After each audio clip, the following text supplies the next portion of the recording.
और सबसे पहले बात करते हैं एमपी के लोगों के लिए राहत भरी खबर की। मौसम विभाग ने अगले 24 घंटे में तेज बारिश नहीं होने की उम्मीद जाहिर की। भोपाल, इंदौर, जबलपुर संभागों में हल्की बारिश संभव है। उज्जैन संभाग में भी बारिश हो सकती है, लेकिन हल्की बारिश हो। बंगाल में मानसून के कमजोर पड़ने से प्रदेश में बारिश के आसार नहीं है। ये एक राहत भरी खबर है, क्योंकि लोग काफी ज्यादा परेशान थे, जहां पर जिन इलाकों में तेज बारिश और उसके बाद बाढ़ जैसे हालात, जलभराव की समस्याएं पैदा हो गई थी। और इसके बाद से मौसम विभाग की ओर से जो ये खबर सामने आई है, जो आसार जाहिर किए गए हैं, वो उन लोगों के लिए राहत भरी खबर है जो लोग परेशान थे जल भराव से, जो लोग परेशान थे क्योंकि इलाके में जल निकासी नहीं हो पा रही। वैसे लोगों के लिए एक राहत भरी खबर है, क्योंकि बाढ़ से भी एक बड़े हिस्से में किस तरीके के हालात हुए उससे हम सब वाकिफ हैं। लेकिन अब मौसम विभाग की ओर से ये राहत भरी खबर सामने आई है। मृदुल मेरे साथ, मेरे सहयोगी तमाम जानकारी के साथ जुड़ गए हैं। मृदुल, मौसम विभाग ने कह दिया है कि अगले 24 घंटे में प्रदेश में तेज बारिश नहीं होगी। बिल्कुल, मौसम विभाग ने अंदेशा जाहिर किया है, क्योंकि लगातार बारिश की वजह से, चाहे वो होशंगाबाद संभाग हो, भोपाल संभाग हो, या फिर आप रीवा की तरफ निकल जाइए, मौसम विभाग ने पहले ही अंदेशा जाहिर किया था कि भारी बारिश की वजह से इलाके के हालात खराब रह सकते हैं और ऑरेंज अलर्ट, येलो अलर्ट भी जारी किया था। लेकिन अब थोड़ी सी राहत की सांस जरूर लेनी होगी, क्योंकि आने वाले समय में जिस तरीके से बताया जा रहा था उससे थोड़ी सी राहत मिलेगी।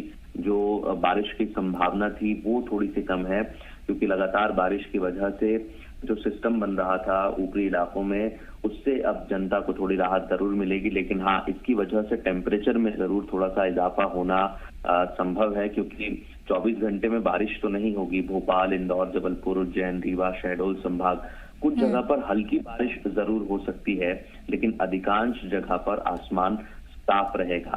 क्योंकि जैसा मैंने बताया कि मानसून के कमजोर पड़ने से मध्य प्रदेश में बारिश के आसार नहीं है, लेकिन इसकी वजह से गर्मी बढ़ सकती है और तापमान में भी थोड़ी सी बढ़ोतरी दर्ज की जा सकती है। लेकिन आने वाले समय में राहत की बात यही है कि 24 घंटे में तो बारिश नहीं होगी, लेकिन हाँ, अगर सिस्टम आगे मजबूत बनता है तो 4 से 5 दिनों बाद मध्य प्रदेश में फिर से बारिश के आसार बन सकते हैं। लेकिन अगले 24 घंटे के लिए तेज बारिश तो नहीं होगी, हालांकि हल्की बारिश जरूर कुछ एक हिस्सों में जरूर होगी। मैं चाहूंगी कि आप हमारे साथ बने रहिए मृदुल, वापस आपके पास लौटेंगे। लेकिन फिलहाल के लिए बड़ी खबर है कि मौसम विभाग की ओर से अंदेशा जाहिर किया गया। आगे बढ़ते हैं। बीजेपी के वरिष्ठ नेता कल्याण सिंह का आज पूरे राजकीय सम्मान के साथ यूपी के अलीगढ़ में अंतिम संस्कार किया जाएगा। उन्हें नरौरा में गंगा घाट पर अंतिम विदाई दी जाएगी। इस मौके पर गृह मंत्री अमित शाह भी मौजूद रह सकते हैं। मुख्यमंत्री शिवराज सिंह चौहान भी दिवंगत कल्याण सिंह को श्रद्धांजलि देने जाएंगे। उनके साथ ही बीजेपी शासित राज्यों के कई मुख्यमंत्री भी मौजूद रह सकते हैं। आपको बताएं कि कल्याण सिंह का शनिवार रात 9 बजे लखनऊ के SGPGI में निधन हो गया था और बेहद ये दुखद खबर राजनीतिक गलियारे में शोक की लहर, एक अपूर्णीय क्षति, और तमाम लोग जो कि पार्टी से जुड़े हुए हैं या फिर किसी अन्य दल से ताल्लुक रखते हैं, वो अपनी भावभीनी श्रद्धांजलि दे रहे हैं। ये तस्वीरें भी हम आपको दिखा रहे थे कि तमाम लोग वहां पर पहुंचे और इस दौरान उन्होंने अंतिम दर्शन किए। मृदुल मेरे साथ, मेरे सहयोगी लगातार मौजूद हैं। मृदुल, इस बाबत क्या जानकारी आपके पास, क्योंकि जाहिर तौर पर अब जो खालीपन भारतीय जनता पार्टी के भीतर आ गया है कल्याण सिंह के निधन के बाद, उसको भर पाना लगभग असंभव सा है। बिल्कुल, क्योंकि कल्याण सिंह एक ऐसे नेता रहे हैं जिन्होंने भारतीय जनता पार्टी की जो मूल भावना है उसे आगे बढ़ाने का काम किया है। और अगर आप मुख्यमंत्री शिवराज सिंह चौहान की बात करेंगे तो जैसे ही ये खबर आई कि कल्याण सिंह अब नहीं रहे हैं, तो उन्होंने खुद बताया कि मेरे लिए पर्सनली, मेरे लिए निजी तौर पर ये बहुत बड़ी क्षति है। और कल ही ये मुख्यमंत्री शिवराज सिंह चौहान ने साफ कर दिया था कि वो उनके गृह ग्राम नरोरा जाएंगे, जहां पर अंतिम संस्कार किया जाएगा और वहां पर बीजेपी के तमाम वरिष्ठ नेता भी मौजूद रहेंगे। कल्याण सिंह जो कि उत्तर प्रदेश के मुख्यमंत्री ऐसे वक्त में रहे और उस दौरान लगातार बीजेपी ने जो राम मंदिर आंदोलन है उसे आगे बढ़ाने का काम किया। उनकी जो मूल विचारधारा है पार्टी की, उसे आगे बढ़ाने का काम कल्याण सिंह ने किया। और अगर कल्याण सिंह के बारे में मुख्यमंत्री शिवराज सिंह चौहान ने जैसे बताया कि ऐसे नेता विरले होते हैं, क्योंकि चाहे वो जातिगत समीकरण को साधना हो या फिर बीजेपी की मूल भावना को आगे बढ़ाना हो, कल्याण सिंह ने निरंतर उसी दिशा में काम किया, उसी पथ पर काम किया। और उनकी निधन की खबर सुनने के बाद मुख्यमंत्री शिवराज सिंह चौहान ने भी कहा कि ये क्षति बहुत बड़ी खुद पार्टी के लिए भी है, देश के लिए भी, क्योंकि ऐसे नेता बहुत कम होते हैं जो लगातार जो मूल भावना होती है चाहे वो पार्टी की हो, उस दिशा में काम करें। ये बहुत बड़ी क्षति है और आज अंतिम संस्कार भी होने वाला है। उनके गृह ग्राम नरोरा में मुख्यमंत्री शिवराज सिंह चौहान पहुंचेंगे, ये साफ हो चुका है। और साथ ही साथ बीजेपी के तमाम वरिष्ठ नेता भी वहां पर मौजूद रहने वाले हैं। बहुत धन्यवाद मृदुल, आपका तमाम बातचीत और जानकारी हम तक पहुंचाने के लिए। आगे बढ़ेंगे, छिंदवाड़ा की बात करेंगे, जहां पर राखी की खुशियां अचानक मातम में बदल गई। यहां कंप्रेसर फटने से 2 लोगों की मौत हुई है, 4 लोग गंभीर रूप से घायल हैं।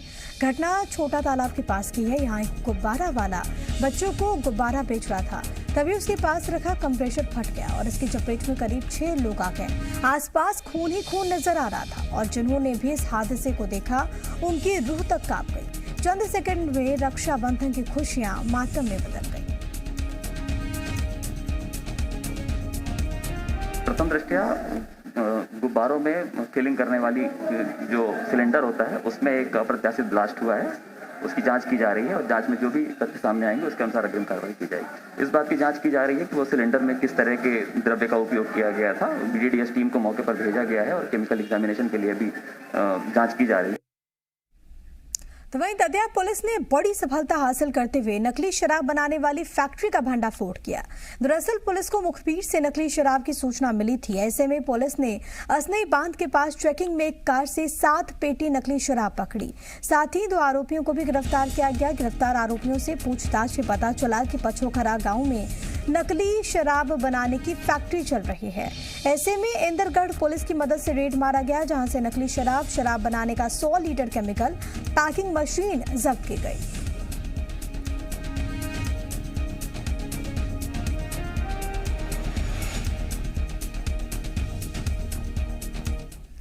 तो वहीं उज्जैन में देश विरोधी नारे लगाने के खिलाफ पुलिस ने कड़ी कार्रवाई की है। पुलिस ने 17 आरोपियों में से 4 आरोपियों पर रासुका के तहत केस दर्ज किया। आपको बताएं कि मुहर्रम के मौके पर गीता कॉलोनी में कुछ लोगों ने मंच से राष्ट्र विरोधी नारे लगाए। 30 सेकंड का वीडियो सामने आया और उसके बाद 16 लोगों के खिलाफ केस दर्ज किया गया। एक और मामला सोशल मीडिया के माध्यम से भी सामने आया और इसके बाद पुलिस ने 8 आरोपियों को जेल भेजा, 3 को रिमांड पर लिया। अभी भी 6 आरोपी ऐसे हैं जिनकी तलाश चल रही है।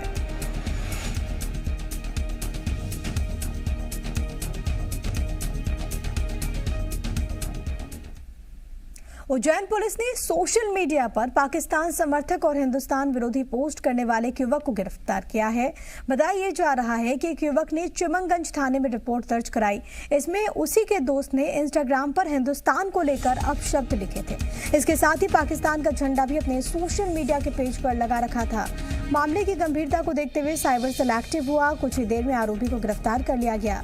साहिल लाला नाम के शख्स के खिलाफ रासुका के तहत कार्रवाई की गई। इसके साथ ही पुलिस ने शहरवासियों से अपील की कि किसी अफवाह पर ध्यान न दें, आपत्तिजनक पोस्ट की पुलिस को जानकारी दें। आपको बताएं कि इससे पहले मुहर्रम के दौरान देश विरोधी नारे लगाने वाले 16 लोगों के खिलाफ केस दर्ज किया गया। इसमें से 7 लोगों को जेल भेजा गया, 3 लोग रिमांड पर हैं, 6 लोगों की तलाश जारी।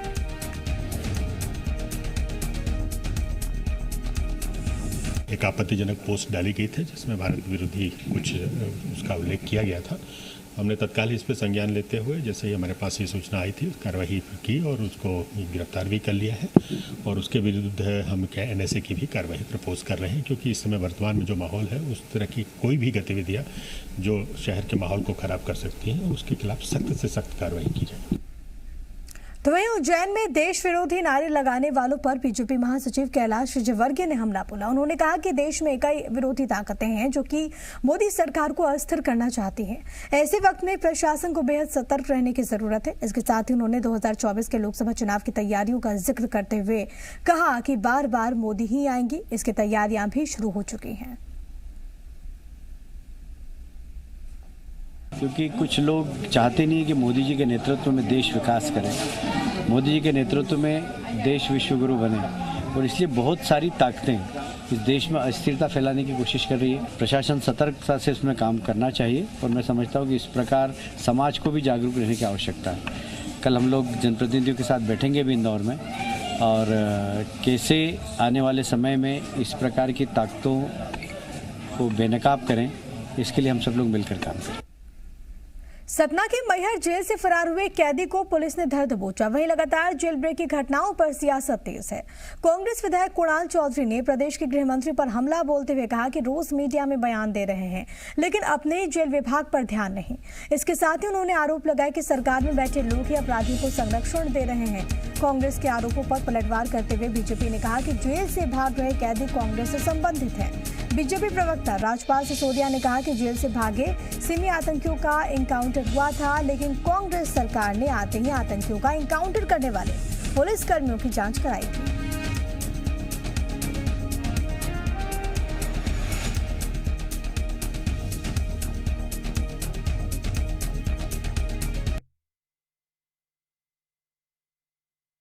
गृह मंत्री जी रोज चैनल पे आके इधर उधर की बात करते हैं, पर मध्य प्रदेश के जेलों की क्या स्थिति है, किस प्रकार से कैदी छूट रहे हैं, इसके खिलाफ कोई बयान नहीं देते। स्पष्ट है, अपराधियों को संरक्षण देना बंद करें और कहीं ना कहीं ऐसे कुख्यात अपराधियों को रोकने के लिए जेल की सुरक्षाओं का पुख्ता इंतजाम सरकार। जब कांग्रेस की सरकार बनी तो उन्हीं एनकाउंटर में जो अधिकारी और पुलिस के जवान संलिप्त थे उन लोगों के खिलाफ जांच बिठाने का काम कांग्रेस ने किया। तो ये कांग्रेस ऐसे असामाजिक तत्वों के साथ है और उनके साथ इस प्रकार से अपना रिश्ता निभाने का काम करते हैं। आज अगर जेलों से कुछ लोग भग रहे हैं तो वह भी कहीं ना कहीं कांग्रेस से संबंधित असामाजिक तत्व है। मुरैना में उधारी के पैसे चुकाने से बचने के लिए एक युवक ने अनोखी जुगत लगाई। पुलिस के अनुसार उसने खुद पर पेट्रोल डालकर आग लगा ली और पैसे वापस मांगने वाले 2 युवकों पर आरोप लगा दिया। हालांकि पूरी घटना सीसीटीवी कैमरे में कैद हो गई। उसकी पोल पुलिस के सामने खुल गई। पुलिस के अनुसार युवक आदतन शराबी है, आए दिन लोगों को धमकी देता रहता था। हालांकि आग में युवक करीब 35% तक झुलस गया है। आग लगने के बाद पड़ोसियों ने उसे बचाया, जिला अस्पताल में एडमिट कराया, जहां से उसे ग्वालियर रेफर कर दिया गया है।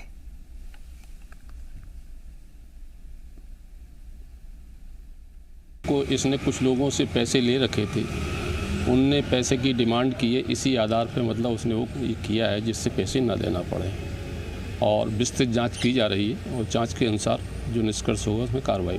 प्रथम दृष्टया ये पाया जा रहा है कि इसने स्वयं ही आग लगाई है।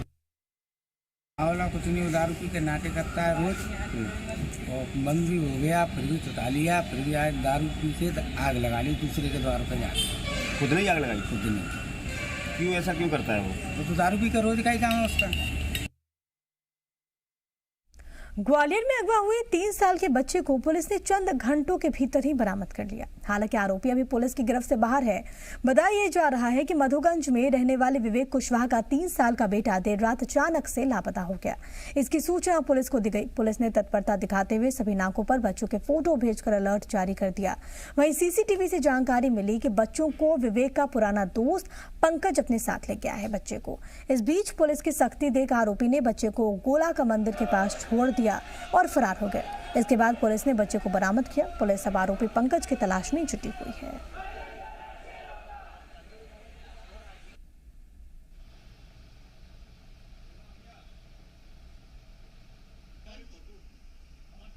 कुशवाहा था, एक तंगा था, कुशवाहा ने इसमें छोड़ दी थी। इसमें अच्छी थे दोनों, घर आना जाना था तो किसी वजह से उससे 3 साल के बच्चे को उठा के ले गया।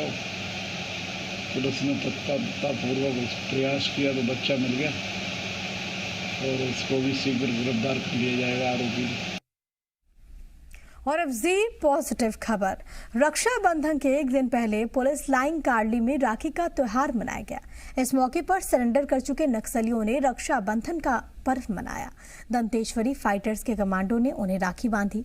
कई सरेंडर के नक्सलियों ने पहली बार रक्षाबंधन का त्योहार मनाया। बीजापुर जिले के कोंडापाल के रहने वाले गंगूराम ने बताया कि साल 2005 से नक्सल संगठन में काम कर रहा था। साल 2008 में तड़केल हमले में एम्बुश में उसने जवानों को फंसाया। इसमें 6 जवान शहीद हुए थे। 6 नक्सली मारे गए थे। उसने बताया कि नक्सली कोई त्यौहार नहीं मनाते। सरेंडर करने के बाद आज रक्षाबंधन का त्यौहार मनाते हुए खुशी हो रही है। तो वहीं महेश ने बताया कि वो 2012 को नक्सल संगठन में शामिल हुआ।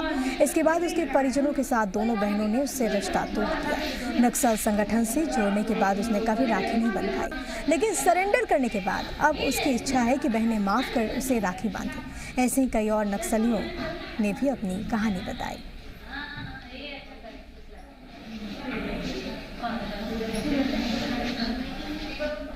मैं नक्सली काम किया हूँ 16 साल।